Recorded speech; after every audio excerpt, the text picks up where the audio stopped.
ਸਤਨਾਮ ਸ਼੍ਰੀ ਵਾਹਿਗੁਰੂ ਸਾਹਿਬ JIO.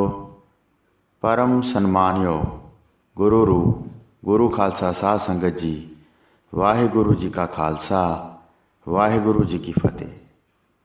ਚੱਲ ਰਹੇ ਲੜੀਵਾਰ ਪ੍ਰਸੰਗ ਧੰਨ ਧੰਨ ਸ਼੍ਰੀ ਗੁਰੂ ਤੇਗ ਬਹਾਦਰ ਸਾਹਿਬ ਜੀ ਮਹਾਰਾਜ ਜੀ ਦੇ ਅਧਿਆਏ 12ਵੇਂ ਵਿੱਚ ਅੱਜ ਆਪਾਂ ਦਸ਼ਮੇਸ਼ ਅਵਤਾਰ ਦਾ ਪ੍ਰਸੰਗ ਸਰਵਣ ਕਰਾਂਗੇ। ਆਓ ਬੜੇ ਪ੍ਰੇਮ ਨਾਲ ਇਹ ਪ੍ਰਸੰਗ ਸਰਵਣ ਕਰੀਏ।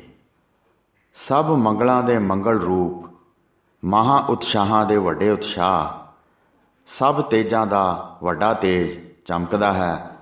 ਸਭ ਸ਼ਕਤੀਆਂ ਦੀ ਵੱਡੀ ਸ਼ਕਤੀ ਤੇ ਹੰਕਾਰੀਆਂ ਨੂੰ ਗਾਉਣ ਵਾਲੇ ਹਨ। ਸ਼ੁਭ ਆਦ ਮਰਿਆਦਾ ਟਿਕਾਉਣ ਵਾਲੇ, ਸੰਤਾਂ ਨੂੰ ਪ੍ਰਸੰਨ ਕਰਨ ਵਾਲੇ ਤੇ ਵੈਰੀਆਂ ਦਾ ਨਾਸ਼ ਕਰਨ ਵਾਲੇ ਹਨ। ਤੁਰਕਾਂ ਦੇ ਬ੍ਰਿਛ ਦੀ ਜੜ੍ਹ ਨਾਸ਼ ਕਰਨ ਵਾਲੇ ਦਸ਼ਮੇਸ਼ ਜੀ ਨੇ ਇਸ ਜਗਤ ਵਿੱਚ ਉੱਤਮ ਅਵਤਾਰ ਧਾਰਨ ਕੀਤਾ ਹੈ। ਪਹਾੜੀ ਰਾਜਿਆਂ ਦੀ ਜਿਹੜੀ ਵਿਰੋਧਤਾ ਰੂਪੀ ਨਦੀ ਵਹਿ ਰਹੀ ਸੀ, ਉਸ ਨਦੀ ਸਾਹਮਣੇ ਸ਼ੇਰ ਵਾਂਗ ਸਿੱਧੇ ਹੋ ਕੇ ਤੁਰੇ, ਭਾਵ ਉਸ ਨਦੀ ਦੇ ਰੁੱਖ ਵਾਂਗ ਵਹਿ ਜਾਣ ਦੀ ਭੁੱਲ ਨਹੀਂ ਕੀਤੀ। ਹਿੰਦੂਆਂ ਰੂਪੀ ਤੀਰਥਾਂ ਨੂੰ ਪਵਿੱਤਰ ਕਰਨ ਵਾਲੇ, ਹਿੰਦੂਆਂ ਦੀ ਸਥਿਤੀ ਸਥਿਰ ਕਰਨ ਵਾਲੇ ਅਤੇ ਪਾਪ ਨਾਸ਼ ਕਰਨ ਵਾਲੇ ਹਨ। ਆਪ ਨਿਰਾਲੇ ਰਹਿ ਕੇ ਸਰਬ ਉੱਤਮ ਖਾਲਸਾ ਪੰਥ ਨਹੀਂ ਸਾਜਿਆ ਹੈ, ਬਲਕਿ ਪੰਥ ਸਾਜ ਕੇ ਆਪ ਅੰਮ੍ਰਿਤ ਛਕ ਕੇ ਖਾਲਸੇ ਦੇ ਵਿੱਚ ਮਿਲੇ ਹਨ। ਕਵੀ ਸੰਤੋਖ ਸਿੰਘ ਜੀ ਕਹਿੰਦੇ ਹਨ, ਦਸ਼ਮੇਸ਼ ਸਤਿਗੁਰੂ ਜੀ ਨੇ ਸਾਡੇ ਵਰਗੇ ਗਰੀਬਾਂ ਨੂੰ ਵਡਿਆਉਣ ਵਾਸਤੇ ਅਵਤਾਰ ਧਾਰਨ ਕੀਤਾ ਹੈ। ਸਾਰੇ ਨਿੰਦਕਾਂ ਰੂਪੀ ਕੁਮੱਦਣੀਆਂ ਭਗਤੀ ਰੂਪੀ ਧੁੱਪ ਨੂੰ ਫੈਲਾਇਆ ਹੈ। ਤਾਰਿਆਂ ਰੂਪੀ ਹੰਕਾਰੀ ਸਾਰੇ ਗਾਇਬ ਹੋ ਗਏ, ਭਾਵ ਫਿਰ ਨਜ਼ਰ ਨਾ ਆਏ। ਅਧਰਮ ਦਾ ਮਹਾਦ੍ਰਿੜ ਹਨੇਰਾ ਪਸਰਿਆ ਸੀ, ਇੱਕੇ ਵਾਰ ਹੀ ਉਹਨਾਂ ਦਾ ਨਾਸ਼ ਕਰ ਦਿੱਤਾ। ਦਸ਼ਮੇਸ਼ ਸਤਿਗੁਰੂ ਜੀ ਦਾ ਸੂਰਜ ਵਾਂਗ ਅਵਤਾਰ ਹੋਇਆ ਹੈ, ਜਿਨ੍ਹਾਂ ਨੇ ਸਾਡੇ ਵਰਗੇ ਕਮਲ ਰੂਪੀ ਦਾਸਾਂ ਨੂੰ ਖੇੜਾ ਬਖਸ਼ਿਆ ਹੈ। ਵੱਡੇ ਭਾਗਾਂ ਵਾਲੇ ਮਾਤਾ ਗੁਜਰੀ ਜੀ ਦਾ ਜਦ ਪ੍ਰਸੂਤ ਦਾ ਸਮਾਂ ਹੋਇਆ ਤਾਂ ਅਨੋਖੀ ਸ਼ੋਭਾ ਵਾਲੇ ਬਾਲਕ ਨੇ ਜਨਮ ਲਿਆ। ਘਰ ਵਿੱਚ 8 ਦੀਵਿਆਂ ਵਾਲਾ ਪਿੱਤਲ ਦਾ ਸ਼ਮਾਦਾਨ ਜਗ ਰਿਹਾ ਸੀ। ਮਾਨੋ ਸੂਰਜ ਚੜ੍ਹਿਆ ਤਾਂ ਸ਼ਮਾਦਾਨ ਦੀ ਰੌਸ਼ਨੀ ਘਟ ਗਈ। ਸੇਵਾ ਕਰਨ ਵਾਲੀਆਂ ਦਾਈਆਂ ਬਾਲਕ ਦੇ ਮਾਤਾ ਜੀ ਨੂੰ ਆਨੰਦ ਦੇਣ ਵਾਲੀ ਵਧਾਈ ਦਿੰਦੀਆਂ ਹਨ। ਅੰਦਰ ਬਾਹਰ ਦਾਸ ਅਤੇ ਦਾਸੀਆਂ ਹਿਰਦੇ ਵਿੱਚ ਪ੍ਰਸੰਨਤਾ ਨਾਲ ਭਰੀਆਂ ਹੋਈਆਂ ਫਿਰ ਰਹੀਆਂ ਹਨ। ਆਪਸ ਵਿੱਚ ਬਹੁਤ ਖੁਸ਼ੀ ਕਰ ਮਿਲਦੀਆਂ ਸਨ ਤੇ ਉਸਤਤ ਕਰਦੀਆਂ ਸਨ। ਗੁਰੂ ਘਰ ਵਿੱਚ ਸਾਹਿਬਜ਼ਾਦੇ ਨੇ ਜਨਮ ਲਿਆ ਹੈ, ਆਪਣੇ ਸਾਰੇ ਦਾਸਾਂ ਨੂੰ ਬਹੁਤ ਪ੍ਰਸੰਨ ਕੀਤਾ ਹੈ। ਆਪਣੇ ਪੋਤਰੇ ਦੇ ਮੁਖ ਨੂੰ ਵੇਖ ਕੇ ਮਾਤਾ ਨਾਨਕੀ ਜੀ ਬਹੁਤ ਪ੍ਰਸੰਨ ਹੋਏ। ਮਾਨੋ ਸੁੰਦਰ ਲਾਲ ਕੰਵਲ ਖਿੜਿਆ ਹੈ। ਚੰਦ ਵਾਂਗ ਸੁੰਦਰ ਸ਼ੋਭਾ ਦਾ ਘਰ ਹੈ। ਸਵੇਰ ਹੋਈ ਸਾਰੇ ਵਧਾਈਆਂ ਵੱਜ ਗਈਆਂ। ਸਾਰੀ ਸੰਗਤ ਮਿਲ ਕੇ ਇਕੱਠੀ ਹੋ ਕੇ ਆਈ।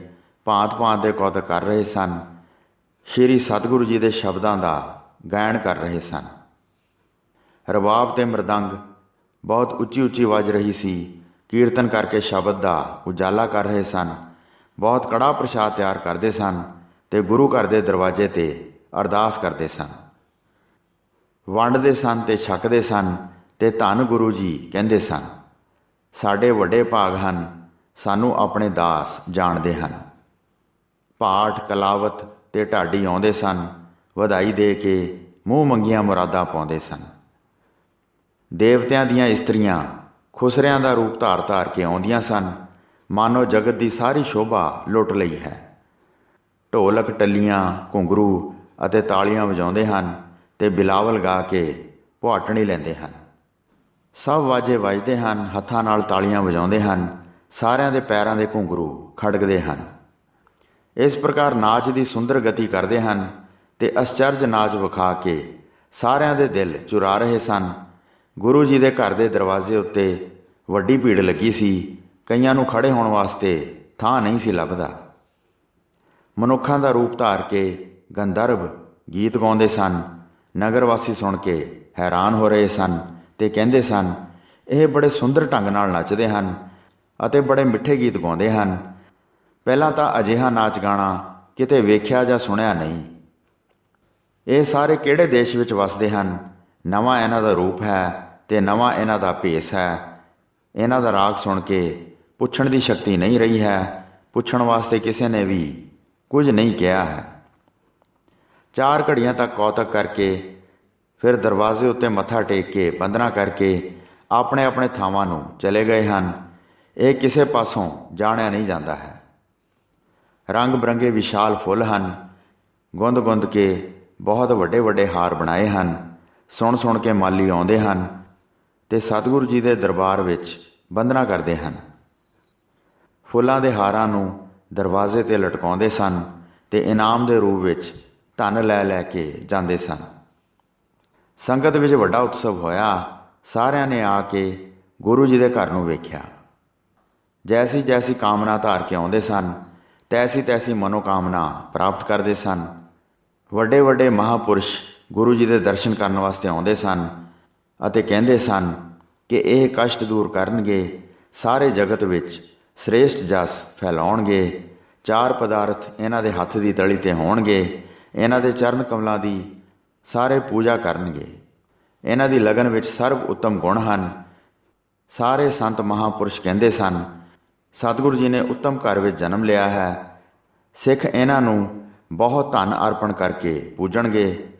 ਸ੍ਰੇਸ਼ਟ ਜਸ ਆਦਿ ਸਭ ਬਹੁਤ ਜ਼ਿਆਦਾ ਹੋਵੇਗਾ, ਪਰ ਇੱਕ ਰੀਤ ਵਿਪਰੀਤ ਬਣੇਗੀ। ਜਦ ਸੁਰਤ ਸੰਭਾਲਣਗੇ ਅਤੇ ਸ਼ਕਤੀ ਧਾਰਨ ਕਰਨਗੇ ਤਾਂ ਸ਼ਸਤਰ ਵਿੱਦਿਆ ਨਾਲ ਬਹੁਤ ਪ੍ਰੇਮ ਧਾਰਨ ਕਰਨਗੇ। ਜਿਵੇਂ ਜਿਵੇਂ ਉਮਰ ਵੱਡੀ ਹੁੰਦੀ ਜਾਵੇਗੀ, ਤਿਵੇਂ ਤਿਵੇਂ ਇਹਨਾਂ ਵਿੱਚ ਯੁੱਧ ਲਈ ਚਾਹਤ ਵੱਧਦੀ ਜਾਵੇਗੀ। ਬਹੁਤ ਘੋਰ ਸੰਘਰਸ਼ ਅਤੇ ਘਮਸਾਨ ਕਰਨਗੇ ਅਤੇ ਆਪਣੇ ਹੱਥਾਂ ਨਾਲ ਬਹੁਤ ਵੈਰੀਆਂ ਨੂੰ ਮਾਰਨਗੇ। ਲੱਖਾਂ ਵੈਰੀ ਰਣ ਖੇਤਰ ਵਿੱਚ ਸੌਣਗੇ। ਇਸ ਬਾਲਕ ਦੇ ਹੱਥੋਂ ਐਸੇ ਯੁੱਧ ਹੋਣਗੇ। ਯੁੱਧ ਕਰਨ ਵਾਸਤੇ ਬਹੁਤ ਸੈਨਾ ਹੋਵੇਗੀ। ਇਸ ਸਮੇਂ ਇਹਨਾਂ ਵਰਗਾ ਕੋਈ ਦਿਖਾਈ ਨਹੀਂ ਦਿੰਦਾ ਹੈ। ਇਹਨਾਂ ਦਾ ਵੱਡਾ ਤੇਜ ਹੋਵੇਗਾ ਅਤੇ ਯੁੱਧ ਨੂੰ ਪਿਆਰ ਕਰਨ ਵਾਲੇ ਹੋਣਗੇ। ਵੈਰੀਆਂ ਵਿੱਚ ਥੰਮ ਵਾਂਗ ਜੰਮ ਕੇ ਖੜੇ ਹੋਣਗੇ। ਚਾਰੇ ਪਾਸੇ ਇਹਨਾਂ ਦਾ ਪ੍ਰਤਾਪ ਛਾ ਜਾਏਗਾ। ਹੁਕਮ ਕਰਕੇ ਵੱਡੇ ਵੱਡੇ ਵੈਰੀਆਂ ਨੂੰ ਨਾਸ਼ ਕਰ ਦੇਣਗੇ। ਤਦ ਹੋਵੇਗੀ ਜੋ ਹੁਣ ਨਹੀਂ, ਸਾਰੇ ਜੱਗ ਵਿੱਚ ਧਰਮ ਸਥਾਪਿਤ ਕਰਨਗੇ। ਵੱਡੇ ਕਿਰਪਾਲੂ, ਮਹਾਦਾਨੀ, ਯੋਧਾ ਅਤੇ ਵਿਸ਼ਾਲ ਧੀਰਜ ਵਾਲੇ ਹੋਣਗੇ।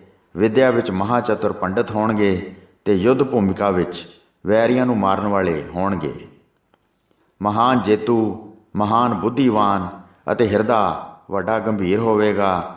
ਸਭ ਜਗਤ ਦੇ ਮਨੁੱਖਾਂ ਵਿੱਚ ਸ਼੍ਰੋਮਣੀ ਹੋਣਗੇ ਅਤੇ ਸੋਢੀ ਵੰਸ਼ ਦੇ ਚੰਦ ਹੋਣਗੇ।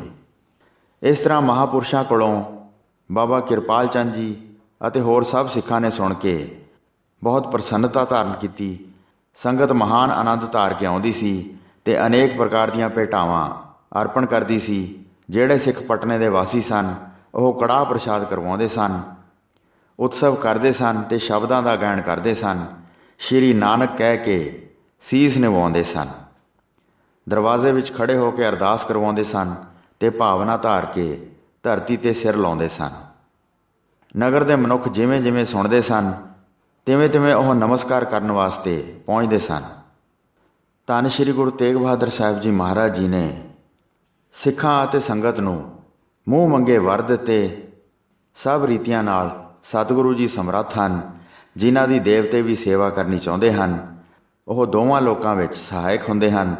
ਉਹਨਾਂ ਦਾ ਸ਼ਾਂਤ ਹਿਰਦਾ ਹੈ, ਸਾਰੇ ਗੁਣਾਂ ਨਾਲ ਭਰਪੂਰ ਹਨ। ਕਿਰਪਾ ਧਾਰ ਕੇ ਇਸ ਦੇਸ਼ ਵਿੱਚ ਆਏ ਹਨ। ਘਰ ਪੰਜਾਬ ਵਿੱਚ ਹੈ, ਜਿਹੜਾ ਇੱਥੋਂ ਬਹੁਤ ਦੂਰ ਹੈ। ਪਟਨੇ ਸ਼ਹਿਰ ਵਿੱਚ ਨਿਵਾਸ ਕੀਤਾ ਹੈ। ਗੁਣਾਂ ਦੀ ਰਾਸ ਭਾਵ ਗੁਰੂ ਜੀ ਨੇ ਸਾਰੀ ਸੰਗਤ ਨੂੰ ਕਿਰਤਾਰਥ ਕੀਤਾ ਹੈ। ਸਾਰੇ ਇਸ ਤਰ੍ਹਾਂ ਕਹਿ ਰਹੇ ਸਨ ਕਿ ਸਤਿਗੁਰੂ ਜੀ ਦੇ ਘਰ ਪੁੱਤਰ ਨੇ ਜਨਮ ਲਿਆ ਹੈ।